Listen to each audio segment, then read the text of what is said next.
السلام علیکم ورحمۃ اللہ وبرکاتہ۔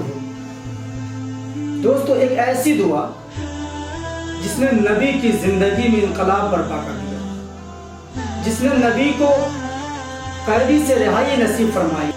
لا الہ الا انت سبحانک انی کنت من الظالمین۔ اس دعا کو حضرت یونس علیہ السلام نے مچھلی کے پیٹ میں پڑھا تو اللہ تبارک و تعالیٰ نے انہیں رہائی نصیب فرمائی، چونکہ اللہ تعالیٰ ارشاد فرماتے ہیں فَلَوْلَا أَنَّهُ كَانَ مِنَ الْمُسَبِّحِينَ لَلَبِثَ فِي بَطْنِهِ إِلَى يَوْمِ يُبْعَثُونَ کہ اگر یونس علیہ السلام اس دعا کو نہیں پڑھتے تو قیامت تک مچھلی کے پیٹ میں رہتے۔ اللہ تعالیٰ نے اس دعا کی برکت سے حضرت یونس علیہ السلام کو رہائی نصیب فرمائی۔